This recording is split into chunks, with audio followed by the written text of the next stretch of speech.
Hello दोस्तों, कैसे हैं आप सब लोग। मेरा नाम अभिषेक और आपका स्वागत है आपके चैनल जीएस मार्क पर। हमारी मॉडर्न हिस्ट्री की सीरीज चल रही है। इसमें हम ऑलरेडी कई सारे टॉपिक्स कवर कर चुके हैं। अगर आपने वो टॉपिक्स नहीं देखे हैं या वो वीडियो मिस हो गए हैं तो आप प्लीज़ प्लेलिस्ट में जाकर वो वीडियोस देख सकते हैं। ठीक है, हमारा टॉपिक चल रहा है important events of Indian independence movement.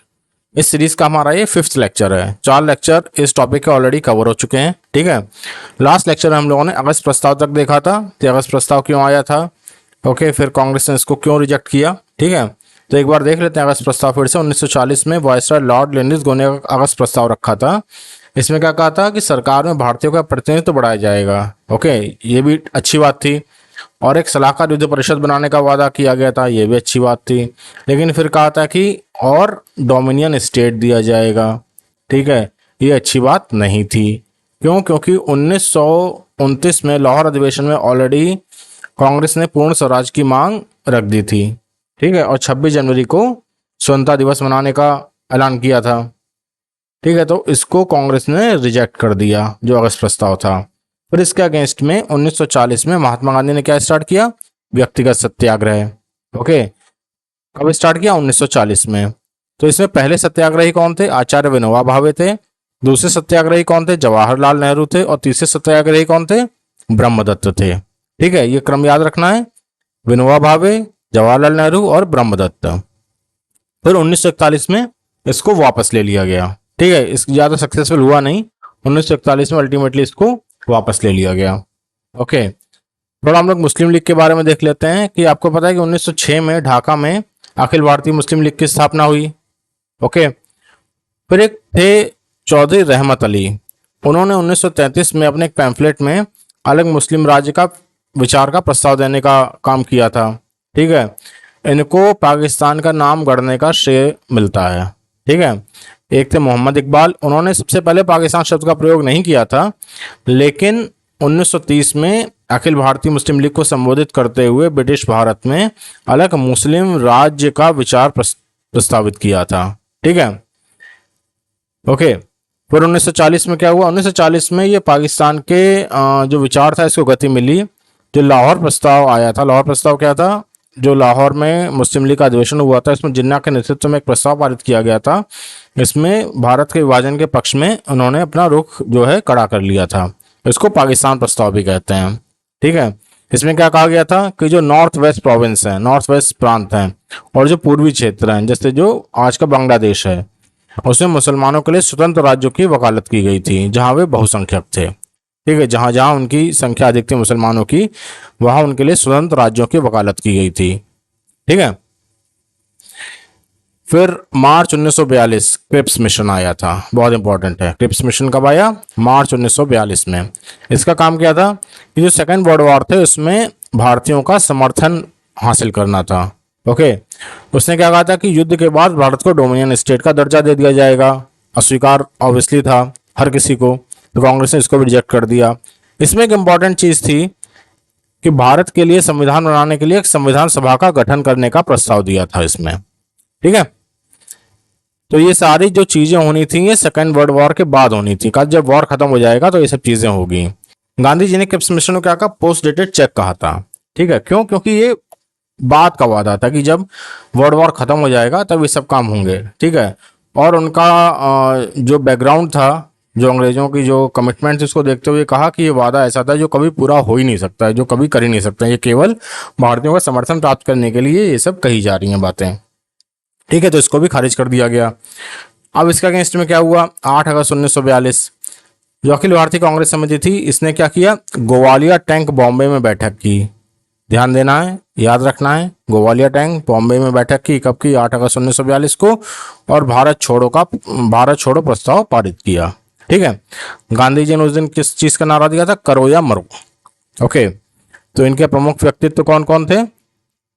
Ram Manohar Lohia, Jayaprakash Narayan, Aruna Asaf Ali, Usha Mehta, Biju Patnaik, छोटू भाई पुराणिक, अच्युत पटवर्धन, सुचेता कृपलानी, आरपी गोयंका। ठीक है, अच्छा एक चीज ध्यान देने वाली है इसमें कि 8 अगस्त को भारत छोड़ो प्रस्ताव पारित किया और जल्दी इनके कुछ नेता, जो प्रमुख नेता थे जैसे जो गांधी जी और जो फ्रंट लाइनर नेता थे, वो सब गिरफ्तार हो गए। तो ये जो आंदोलन था ये लीडरलेस हो गया। ठीक है, ये नेतृत्वहीन आंदोलन चला था पूरा।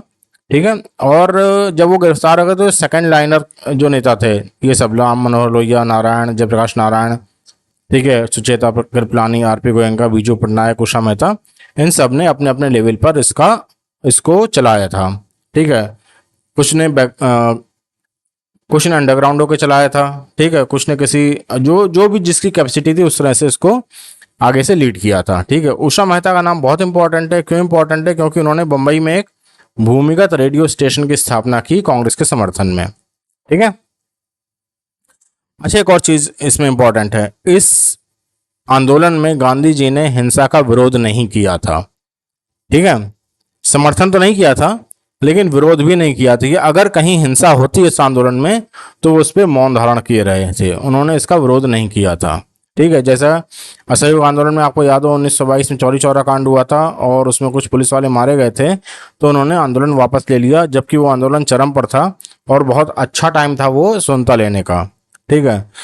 तो उससे सीख लेते हुए फिर उन्होंने क्या किया, अब जो स्थिति आ गई थी इसमें इन्होंने, गांधी जी ने हिंसा का विरोध नहीं किया। कई जगह हिंसा हुई तो गांधी जी उस पर मौन धारण किए रहे। ठीक है। तो इसमें कई जगह समानांतर सरकारें भी बनी थी। कहाँ कहाँ बनी थी याद रखिएगा, सारी चीज इंपॉर्टेंट है। बलिया चित्तू पांडे के नेतृत्व में, तामलुक सतीश चंद्र सामंत के नेतृत्व में, सतारा महाराष्ट्र में वाई चौहान नाना पाटिल के नेतृत्व में, और तलचर उड़ीसा में। ठीक है। ये चार जगह बहुत इंपॉर्टेंट है, बलिया, तामलुक, सतारा और तलचर। यहाँ समानांतर सरकारें बनी थी। ठीक है। फिर 1944 में क्या आया, सीआर फार्मूला। मैं कहूँगा जो सीआर फार्मूला था इसने पाकिस्तान के निर्माण को और भी गति प्रदान की। सी राजगोपालाचारी ने क्या कहा कि भारतीय राष्ट्रीय कांग्रेस और मुस्लिम लीग के बीच जो राजनीतिक गतिरोध है उसको सुलझा लिया जाएगा, और एक सिफारिश की थी। क्या सिफारिश की थी? कि जो स्वतंत्रता संग्राम के बाद एक समिति गठित की जाएगी जो मुस्लिम बहुल क्षेत्र हैं उनका सीमांकन करेगी, चुनाव कराएगी कि मुसलमान अलग राष्ट्र चाहते हैं या नहीं। ठीक है।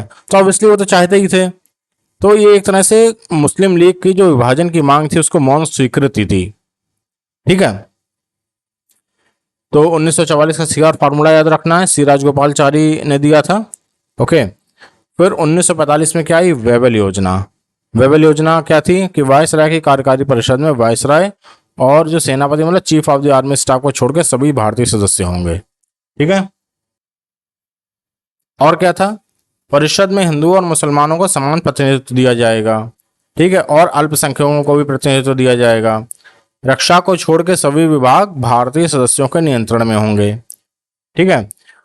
तो ये जो कुछ चीजें प्रपोज की गई थी ये थोड़ी सी सेंसिबल थी, तो इसमें कांग्रेस और मुस्लिम लीग दोनों ने इसमें फर्दर डिस्कशन किया वेबल के साथ आगे।